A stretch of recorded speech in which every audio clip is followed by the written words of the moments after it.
मौसम विभाग के अनुसार कोलकाता सहित दक्षिण बंगाल के सभी जिलों में आज आंधी और बारिश की संभावना जताई गई है। आपको बता दें कि गरज के साथ हल्की से मध्यम बारिश हो सकती है। साथ ही 30 से 50 किलोमीटर प्रति घंटे की रफ्तार से तेज हवाएं चलने की भी चेतावनी दी गई है। उत्तर बंगाल के जिलों में छिटपुट तूफान आने का अनुमान लगाया गया है। बता दें कि कोलकाता में आज न्यूनतम तापमान 28 डिग्री सेल्सियस दर्ज किया गया है, जबकि कल का अधिकतम तापमान 31.8 डिग्री रहा। हवा में नमी की मात्रा 61 से 95% तक मापी गई है। मौसम विभाग ने बताया कि अगले मंगलवार से मौसम में और बदलाव आ सकते हैं। आसमान में बादल छाए रहने की संभावना है। वहीं तटीय जिलों में तूफान और भारी बारिश की भी आशंका जताई जा रही है। बारिश का प्रभाव तूफानों की तुलना में अधिक हो सकता है। उत्तर और दक्षिण 24 परगना, पूर्व व पश्चिम मिदनापुर जिलों में बारिश की अधिक संभावना रहेगी। वहीं उत्तर बंगाल में भी आज छिटपुट बारिश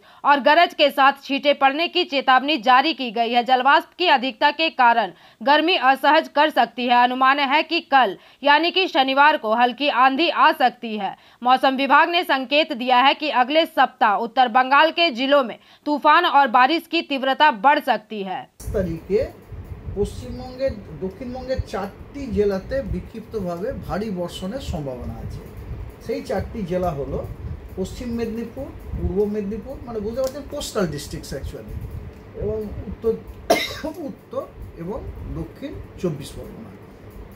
এই 4টি জেলাতে 28 তারিখ পর্যন্ত প্রতিদিনই পশ্চিমবঙ্গের সবকটা জেলাতেই বিক্ষিপ্তভাবে বজ্রবিদ্যুৎ সহ বৃষ্টি এবং তার সাথে ঝোড়ো হাওয়া, কোথাও 40 থেকে 50, কোথাও 30 থেকে 40, কোথাও 50 থেকে 60 কিলোমিটার প্রতি ঘন্টা হওয়ার সম্ভাবনা আছে। ডিটেলসটা আপনারা আপনাদের বুলেটিনে পেয়ে যেতে পারেন। আগামী দুদিন দিয়ে আমি প্রথমে শুরু করি। ওয়েস্ট বেঙ্গলের সব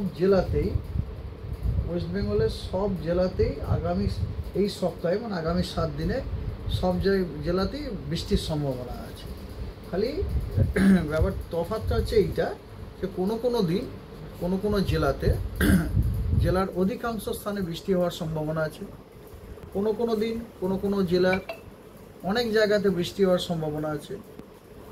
কোনো দিন কোনো জেলার কিছু জায়গাতে বৃষ্টির সম্ভাবনা আছে। এবং একদম শেষে সেটা হচ্ছে কোনো দিন কোনো জেলার 2-1 জায়গাতে বৃষ্টির সম্ভাবনা আছে। ব্যাপার আছে সেটা হচ্ছে যে আগামী 27 তারিখে, ঠিক আছে, আগামী 27 তারিখে আপনার পশ্চিম মধ্য এবং তার সংলগ্ন উত্তর বঙ্গোপসাগরে একটি লো প্রেসার এরিয়ার ফর্ম হওয়ার সম্ভাবনা আছে, ঠিক আছে। এবং তার পরবর্তী দুদিনে ওই লো প্রেসারটি একটি সুস্পষ্ট লো প্রেসার নিম্নচাপ অঞ্চল হওয়ারও সম্ভাবনা রয়েছে, ঠিক আছে। এবং ময়েশ্চার ইনকারশন যথেষ্ট রকম আছে। মানে এর ফলে আপনার পশ্চিমবঙ্গের বিভিন্ন জেলাতে সপ্তাহ জুড়ে আপনার থান্ডারস্টর্ম অ্যাক্টিভিটিটা বজায় থাকবে। যেমন ধরুন আজকে পশ্চিমবঙ্গের অনেক জেলাতে, দক্ষিণবঙ্গ উত্তরবঙ্গ মিলিয়ে অনেক। Bureau report, PBTV news.